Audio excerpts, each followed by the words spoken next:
네, 귀한 찬양 감사드립니다. 오늘 찬양해 주신 것처럼 우리의 자녀들 또 우리의 삶 모두 우리 주님 손에 맡길 때 우리 주님께서 가장 선하고 또 가장 아름다운 방법으로 우리의 삶과 우리의 자녀들을 세워가시고 또한 키워주시고 하나님께서 인도해 주실 줄로 믿습니다. 이 해외를 갈 때 꼭 한 가지 반드시 챙겨야 하는 것이 있는데 잘 아시는 것처럼 여권입니다. 그래서 이제 우리 교회에서도 단기 선교를 갈 때 이제 그 교육을 하면서 여권을 꼭 가지고 오고 잘 챙겨와야 된다.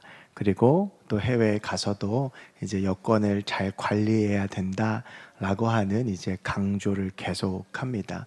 이제 여권을 가지고 이제 우리나라에서 출국할 때도 필요하지만 이 여권은 어떤 나라에 들어갔을 때 입국을 하기 위해서 반드시 필요합니다. 이제 입국심사대에 가서 그 여권을 보여주고 그리고 과연 이 나라에 들어올 만한 비자나 여러 가지 자격들이 갖추어졌는지를 보고 나서 도장을 받은 후에야 그 나라에 입국을 할 수 있습니다.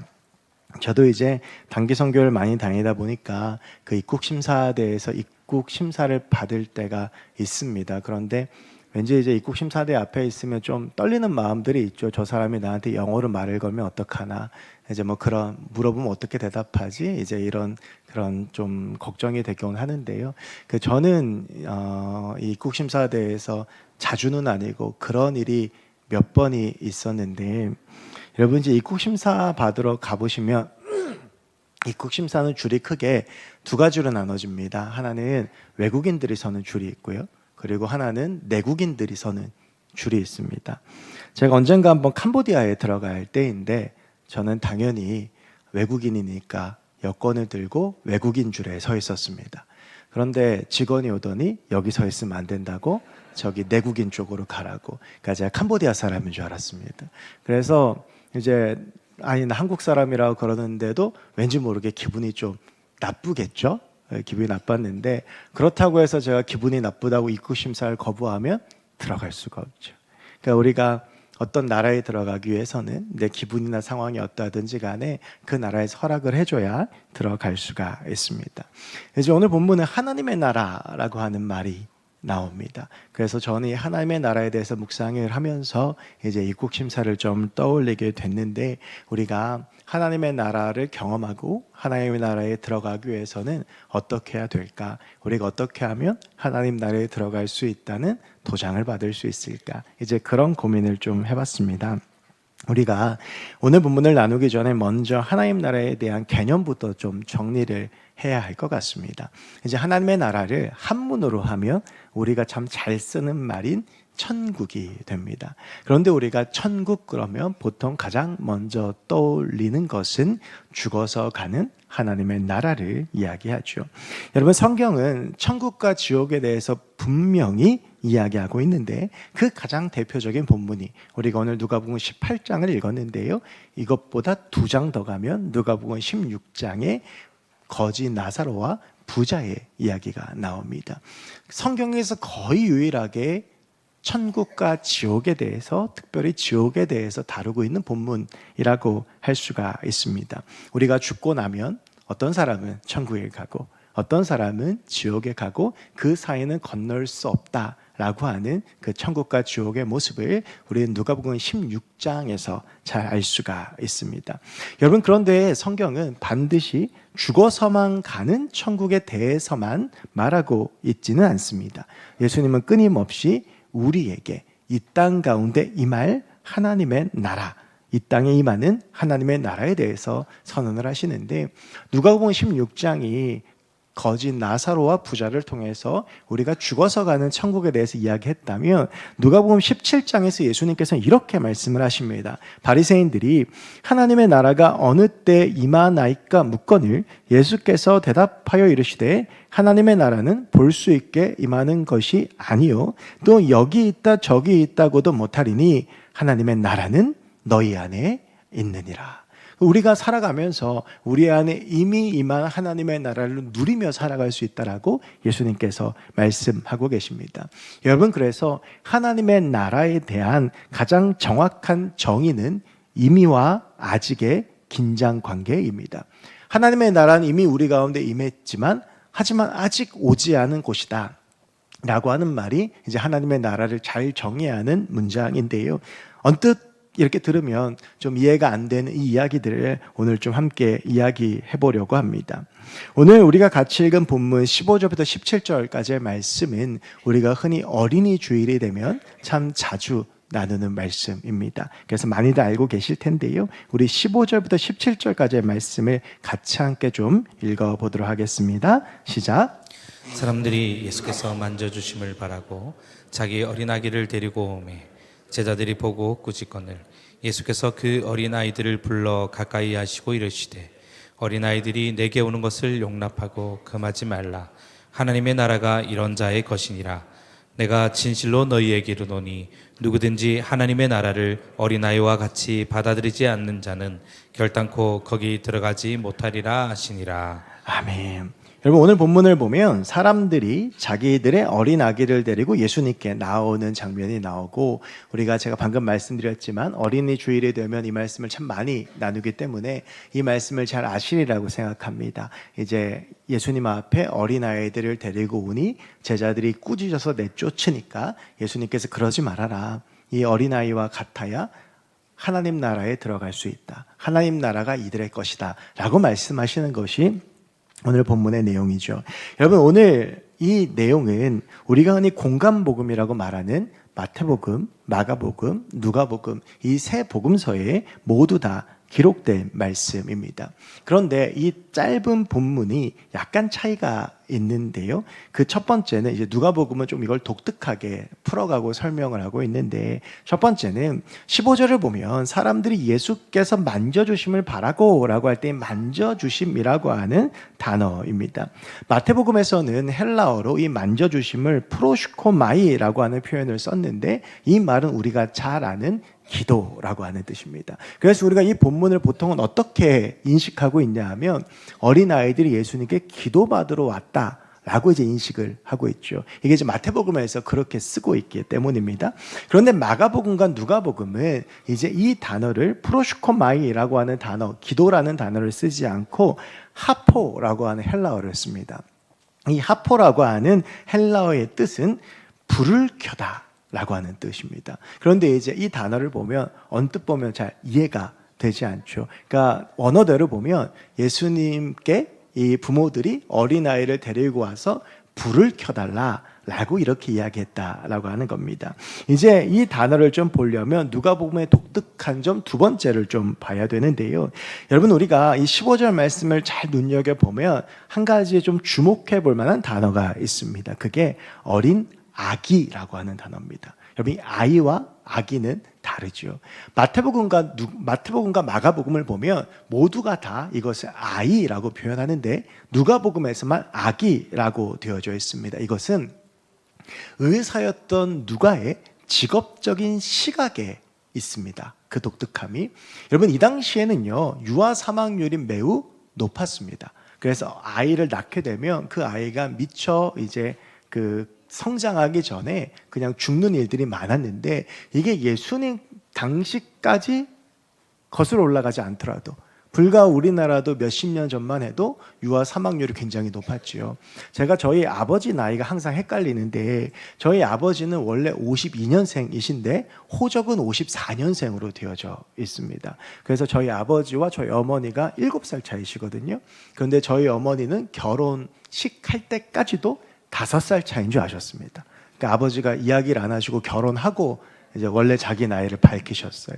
근데 여러분 그 나이대 분들을 보면 호적이 늦은 분들이 되게 많습니다. 그 이유가 낳아놓고 죽는 일이 워낙 많아서 일단 좀 키워보고 얘가 이제 살면 이제 그때서야 호적에 올리는 일들이 참 많이 있었죠.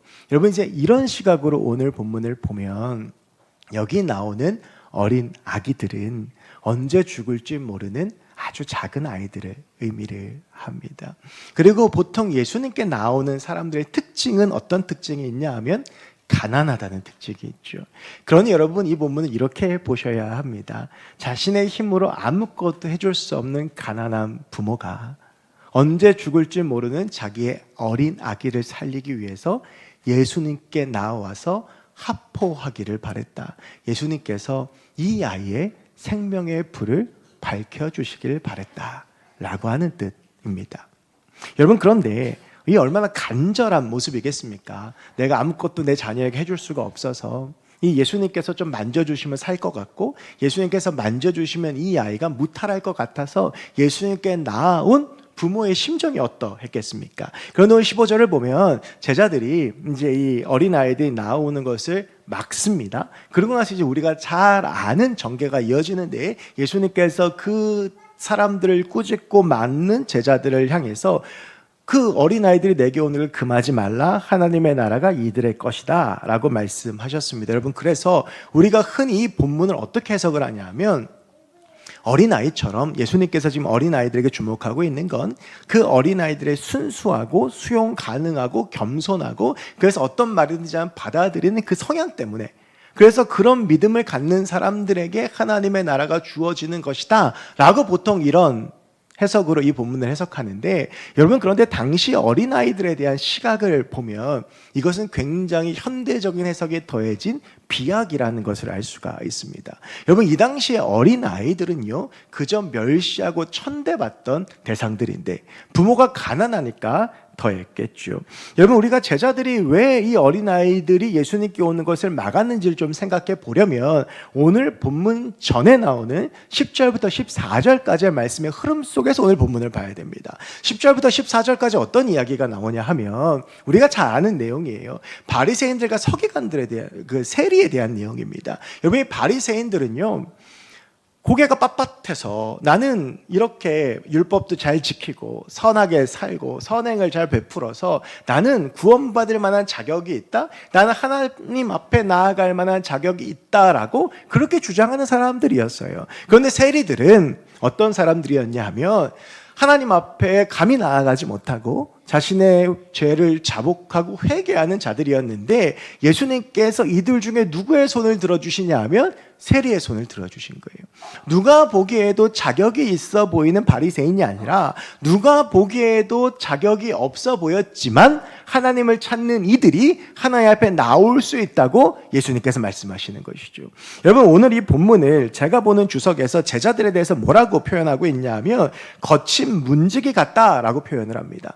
문지기는 무엇이냐 하면 성문 앞에 서서 성문 안에 들어갈 수 있는 사람과 들어오면 안 되는 사람을 구별하는 것이죠. 그래서 자격이 있고 없고를 따져서 들어갈 만한 자격이 있는 사람은 들여보내고 그렇지 않은 사람은 그 앞에서 가로막습니다. 근데 그 방법이 매우 거친데 마치 제자들이 그 모습 같다라고 하는 겁니다. 여러분, 이것을 오늘날로 치면 입국심사대 직원들이 대개는 불친절합니다. 제가 경험한 건 그래요. 워낙 많은 사람들을 대하다 보니까. 그래서 이렇게 보면 굉장히 이렇게 불친절하고 하는데 마치 그런 사람들 같다는 거예요. 그래서 자격 없는 사람들에게 뭐 친절하게 왜 자격이 없는지 이렇게 이야기를 하는 것이 아니라 당신 이러해서 자격이 없어 라고 이야기한다라고 하는 거죠. 여러분, 그래서 오늘 이 제자들이 이 어린아이들을 막은 이유는 이 아이들에게 자격이 없다고 생각했기 때문입니다. 그렇다면 왜 자격이 없다고 생각했는가? 여러분, 이것은 유대인들이 아주 뿌리 깊은 사고를 보아야 하는데, 여러분, 그 당시에 종교적인 지도자들이 바리새인들이었는데요, 그 바리새인들이 주장했던 것이 무엇이냐 하면 우리의 공로로 천국에 갈 수 있다는 겁니다. 그래서 그들이 찾은 답이 무엇입니까? 율법을 잘 지키는 것이죠.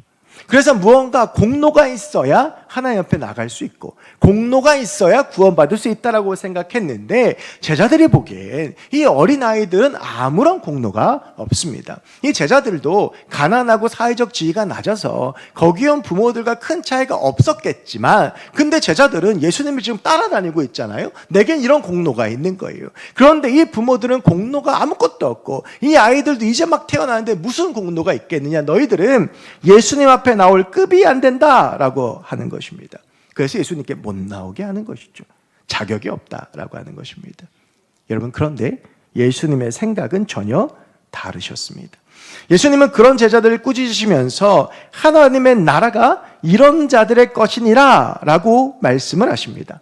여러분, 이 말씀은 하나님의 나라는 자격이 있고 공로가 있는 자들에게 주어지는 것이 아니라 이렇게 어린 아기처럼 아무런 자격도 없는 사람들에게 주어지는 것이다 라고 하는 것입니다. 여러분, 이 말씀은요, 제자들 그리고 바리새인들을 사로잡았던 공로주의에서 탈피하라라고 하는 것인데요, 여러분, 하나님께서 우리를 보실 때 우리의 공로를 보지 아니하십니다. 하나님이 보시는 것은 우리의 중심이십니다. 비록 우리가 아무 공로가 없고 자녀를 살리겠다고 예수님께 나온 부모처럼 아무것도 가진 게 없을지 모르겠지만, 우리 주님은 그 중심을 보시면서 아무 공로 없지만 예수님 품에 안긴 그 어린아이를 살리시는 것입니다. 여러분, 여기에는 하나님 나라에 대한 아주 중요한 것이 담겨져 있습니다. 그것은 하나님의 나라는 우리가 자격이 있어서 내가 공로를 쌓아서 우리에게 주어지는 것이 아니라, 우리가 아무런 자격이 없고 우리가 가진 것이 없고 우리가 아무것도 아닐지라도 우리를 만져주시는 하나님의 은혜로 주어지는 것이다 라고 하는 것입니다. 여러분, 이제 이것을 아까 제가 말씀드렸던 이미와 아직의 관점으로 좀 적용을 해보겠습니다. 여러분, 이미 하나님의 나라가 우리 가운데 임했다라고 하는 말은 무엇이냐면, 하나님의 나라가 반드시 죽어서 가는 것이 아니라 오늘 우리가 살고 있는 나의 삶 가운데에도 임할 수 있다라고 하는 것입니다. 여러분, 이것이 얼마나 가슴 벅차고 설레는 선언입니까? 여러분, 우리가 오매불망 천국을 바라죠. 세상이 너무 힘듭니다. 세상에 여러 가지 고민도 있고 세상에 여러 가지 무거운 짐도 있고 그 속에서 우리가 아파하고 힘들어하며 살아가는데, 그런데 우리가 그러한 삶 속에서 하나님의 나라를 경험하며 살 수 있다라고 하는 거예요. 천국이 내가 꼭 죽어야만 가는 곳이 아니라 내가 살고 있는 이 땅 가운데, 나의 삶 가운데, 내 가정 가운데, 우리 교회 가운데 임할 수 있게 되더라고 하는 것이죠. 근데 그것을 하기 위해서 내가 어떤 공로를 쌓는 것도, 내가 어떤 착한 일을 하고 선한 일을 하는 것도, 내가 뭐 기부를 많이 한다고 해서 우리가 하나님의 나라를 경험하는 것이 아니라고 하는 것을 오늘 본문이 분명히 이야기하면서, 하나님의 나라는 아무 자격 없는 사람에게 주어지는데 그것은 오직 하나님의 은혜로만 가능하다는 것을 말씀하고 있는 것입니다. 여러분, 오늘 본문에서 누가가 주목하고 있는 어린 아기의 가장 큰 특징은 무엇이냐 하면 전적인 무력함입니다. 여러분, 어린 아기들은 자기의 힘으로는 아무것도 할 수 없습니다. 그래서 그들은 늘 부모를 찾죠. 하나님의 나라는 내 힘으로 아무것도 할 수 없음을 고백하면서 하나님의 은혜를 구하는 사람, 내 힘으로 발버둥치고 몸부림치고 내 힘으로 살려고 하는 사람이 아니라 오직 하나님의 은혜를 구하면서 하나님 앞에 겸손히 고개 숙이는 사람, 내 것을 비워내고 하나님이 내 안에 채워주시기를 기대하면서 하나님 앞에 나오는 사람에게 하나님은 하나님의 나라를 경험하는 놀라운 은혜를 주신다는 것입니다. 우리가 세상의 방법으로 발버둥 친다고 해서 우리의 삶이 좋아지지 않습니다. 많은 것들을 가진다고 해서 우리가 천국을 누릴 수 있는 것이 아닙니다. 아무리 돈이 많아도 지옥 같은 삶을 살 수 있는데, 그런데 우리가 살아가면서 내가 아무것도 할 수 없음을 고백하고 하나님을 붙잡고 그의 은혜를 구하면 하나님이 우리의 삶 가운데 은혜로 하나님의 나라 그 천국을 경험하게 하시는 놀라운 복을 우리의 삶 가운데 주신다고 하는 것이죠. 여러분, 그래서 우리는 이 땅을 살면서 천국을 경험할 수 있는 겁니다. 내 힘으로, 내 능력으로 되는 것이 아닙니다. 어떤 자격심사가 있는 것이 아닙니다. 내가 그저 천적인 무력한 가운데, 하나님, 저 아무것도 할 수 없습니다. 그래서 하나님의 도움이 필요합니다. 하나님의 은혜가 필요합니다. 하나님의 만지심이 필요합니다. 하나님이 내 인생 가운데 불을 켜주셔야 되고, 하나님이 내 생명 가운데 불을 켜주셔야 되고, 그래야만 내가 살 수 있습니다라고 고백하는 자에게 하나님은 하나님의 나라 그 천국을 경험하게 하시는 놀라운 은혜를 부어주신다라고 하는 것이죠. 여러분, 이것은 우리의 삶의 모든 순간에서 마찬가지입니다. 이 전쟁이 가득하고 분열이 가득하고 분쟁이 가득하고 다툼이 가득하고 싸움이 가득한 이 세상 가운데에서 인간적인 노력과 인간적인 힘과 공로가 아니라 우리가 겸손히 하나님의 은혜를 구할 때 그 하나님의 은혜로 하나님의 나라가 이 땅 가운데 이루어진다라고 하는 것입니다. 여러분, 우리가 철저하게 내려놓고 하나님의 은혜를 구하는 주의 백성들이 되길 소망합니다. 복음의 신비는요, 내리고 버릴수록 행복해지고 기뻐진다는 겁니다. 우리 주님께서 채우시는 그 은혜로 충만하기 때문이죠. 여러분, 이것은 아직 오지 않은 하나님 나라의 관점에서도 마찬가지입니다. 이제 제가 워낙 이 땅에서의 선교적인 삶이나 또 이 땅에서 이루어질 하나님의 나라를 강조하다 보니까 어떤 분들은 제가 천국을 중요하게 생각하지 않는다고 오해하실 수도 있겠지만, 여러분, 천국과 지옥은 반드시 있습니다. 우리는 하나님의 심판대 앞에 반드시 서게 됩니다. 여러분, 그런데 그때 우리가 하나님 앞에 무엇을 말할 수 있겠습니까?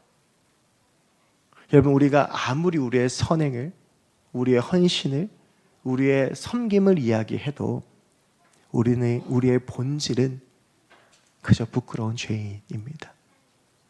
가장 아름다운 섬김을 하면서도, 예를 들면 제가 대학 다닐 때 다일천사병원이라는 서울에 있는 그 무료 병원에서 봉사활동을 했었는데요.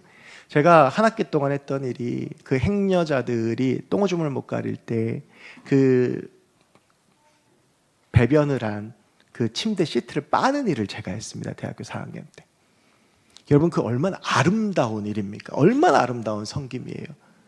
근데 그걸 빠는 동안 제 마음이 어땠는 줄 아세요? 얼마나 불만과 불평과 그 사람들에 대한 미움이 가득한지. 여러분, 우리 인간은요, 가장 선한 일을 하면서도 가장 악해질 수 있는 존재입니다. 그런 우리가 하나님 앞에서 무엇을 자랑하고 무엇을 이야기할 수 있겠습니까? 여러분, 우리가 하나님 나라에 들어갈 수 있는 건 내 자격이나 내 공로 때문이 아니라, 내 섬김이나 내 헌신 때문이 아니라, 그런 우리를 긍휼하게 여겨주시는 하나님의 은혜로만 가득한 것입니다. 가능한 것입니다. 여러분, 이 말씀은요, 그 당시에 공로주의에 사로잡힌 유대인들을 향한 강력한 도전입니다. 여러분, 세상의 모든 종교의 출발은 무엇이냐 하면 인간은 악하다는 겁니다.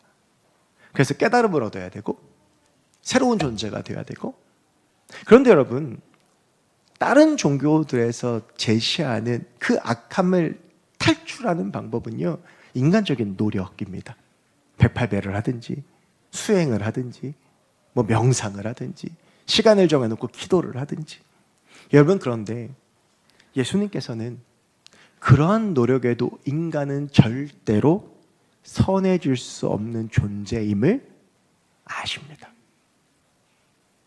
그래서 우리가 그분을 믿을 때 우리를 의인이라고 칭해 주시는데, 이것이 기독교의 핵심 교리인 이신칭의입니다. 여러분, 우리는 선행으로 깨끗해질 수 있는 존재가 아닙니다. 우리는 노력으로 자격을 얻을 수 있는 존재가 아닙니다. 우리가 천국에 들어갈 수 있는 건 오직 하나님의 은혜로만 가능한 것입니다. 여러분, 그래서 우리는 삶 속에서 하나님의 은혜를 구해야 됩니다. 우리의 행동의 삶의 동기가 하나님의 은혜가 되어야 되는 거예요. 내가 노력하고 억지로 그 일들을 감당하는 것이 아니라 하나님의 은혜를 구하고 그 은혜가 내 안에 충만해서 내 안에 하나님의 은혜가 있으면 우리는 내 안에 임한 하나님의 나라의 그 기쁨을 흘려보낼 수 있는 것이죠. 여러분, 그래서 우리가 그 하나님을 소망하며 그 은혜를 구하며 나아가면 아직 오지 않은 하나님의 나라를 소망하며 이미 우리 가운데 임한 하나님의 나라를 경험하는 놀라운 역사가 우리의 삶 가운데 나타난다라고 하는 것입니다. 여러분, 오늘 본문에 이어지는 이야기가 하나 있죠. 부자가 예수님 앞에 나옵니다. 여러분, 근데 이게 보면 참 재미있습니다. 마태, 마가, 누가복음에 이 이야기가 다 나온다는 말씀을 드렸습니다. 여러분, 그런데 공간복음이어도 같은 사건을 다루고 있어도 시간의 배열이나 순서가 조금씩 다르고 붙어있는 것도 다른 복음서에 보면 떨어져 있는 게 있는데, 마태, 마가, 누가복음을 보면 이 두 사건이 붙어져 있습니다. 예수님께서 이 어린아이들 같은 자에게 이 어린아이들 같은 자라야만 하나님 나라에 갈 수 있다, 하나님 나라가 이들의 것이다 라고 말씀하시고 나서 부자 청년이 예수님께 나옵니다. 마태복음 부자 청년이라고 말하고 그리고 다른 복음 부자 관리라고 말하는데 이 사람이 와서 예수님께 묻습니다. 그러니까 명백한 건 부자죠. 예수님, 내가 어떻게 하면 영생을 얻을 수 있습니까? 를 물어봐요. 그때 예수님께서 말씀하십니다. 그걸 왜 내게 묻느냐? 너 율법을 다 지켜라. 이게 무엇이냐 하면 공로주의죠. 너 이 율법을 다 지키면 돼 라고 예수님께서 처음에 말씀하세요. 이 부자는요 자신 있었습니다. 나 그런 공로 있습니다. 나 그렇게 살았어요 라고 이야기하니까 그제서 예수님께서 뭐라고 말씀하시냐 하면 그러면 네가 가진 것들을 다 팔아서 가난한 자들에게 나누어주고 너는 나를 따르라. 여러분 이것이 무슨 말이냐면 어린 아기처럼 전적인 무력함의 상태가 되라는 거예요. 네가 의지할 수 있는 모든 것들을 다 제거하고 너 나만 따라라. 그래야 네가 영생을 얻을 수 있다. 그래야 네가 하나님의 나라를 경험할 수 있다 라고 말씀하시는데 이 사람이 재물이 많음으로 근심하여 돌아갑니다. 그래서 예수님께서 말씀하시죠. 부자가 천국에 들어가는 것이 낙타가 바늘귀에 들어가는 것보다 어렵다. 여러분 이게요, 돈이 많은 사람은 천국에 못 들어간다는 단순한 이야기가 아닌 거예요. 여러분 이 이야기는요, 하나님이 아닌 다른 의지할 것이 많은 사람들은 절대로 하나님의 은혜를 경험할 수 없다는 이야기예요. 여러분 예수님께서 사역을 시작하시면서 했던 첫 번째 설교 산상수훈을 보면 그 산상수훈의 첫 번째 설교가 팔복에 대한 것입니다. 근데 그 팔복에서 가장 첫 번째 복이 무엇이냐면 마음이 가난한 자는 복이 있나니 천국이 저일 것이며, 마음이 가난한 자에게 주시는 복이 무엇이냐면 천국이 저희들의 것이라는 거예요. 여러분 이 말은 무슨 말이냐면 마음이 가난하다라고 하는 것은 그 마음을 비웠다라고 하는 거죠.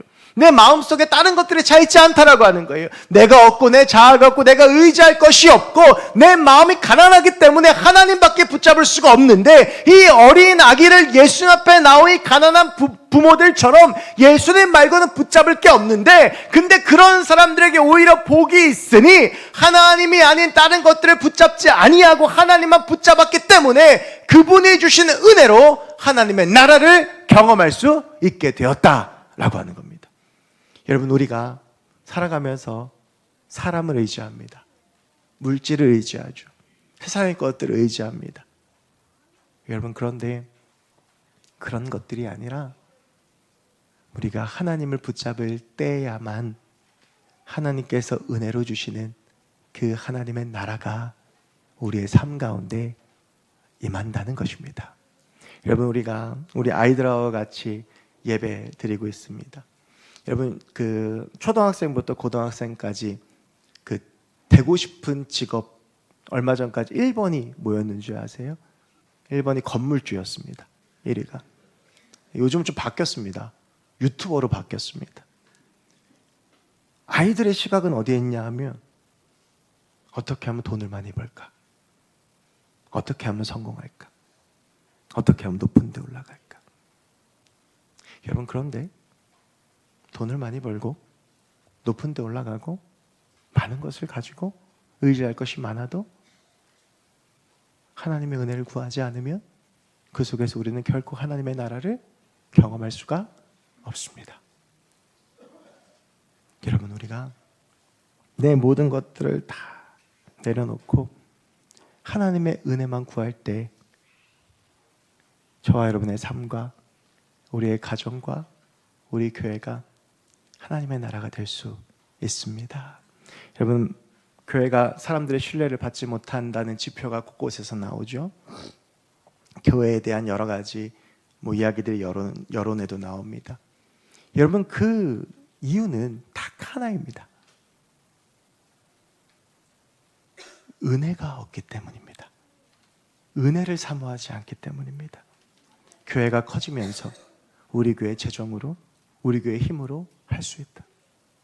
교인들의 수가 많아지면서 우리 교회 이 정도 되는데 우리 교인들 이 정도 되는데 니네가 나 무시할 수 있어? 여러분 교회는요 하나님 앞에서 전적인 무력함을 고백하며 오직 하나님의 은혜만을 구해야 합니다. 그럴 때 그 교회 가운데 하나님께서 부어주신 하나님의 나라가 보여지고 드러나고 그게 사람들에게 흘러가게 되는 거죠. 사랑하는 여러분, 우리 안에 붙잡을 것이 너무나도 많이 있죠. 근데 여러분, 우리가 그것을 붙잡고자 하는 집착과 마음과 욕망과 욕심과 야망과 내 자아와 내 생각을 내려놓고 우리가 하나님을 바라보며 하나님의 은혜를 사모할 때 그때 우리의 하나님의 통치가 임하는 하나님의 나라가 우리 안에 시작되어지고 우리 가정에 시작되어지고 우리 교회에 시작되어지고 이 나라에 시작되어지고 이 세상 가운데 충만하게 임할 줄로 믿습니다. 사랑하는 여러분, 이미 우리 가운데 주신 하나님의 나라를 우리 놓치지 말고 꼭 소유하기 원합니다. 이 땅을 살아가며 꼭 천국을 살아가길 원하고 그 삶을 살아가면서 여러분 불완전한 우리가 이 땅에서도 천국을 누리는데 우리가 완전한 하나님의 나라를 누릴 때 기쁨은 또 어떠하겠습니까? 그것이 천국의 소망인 거거든요.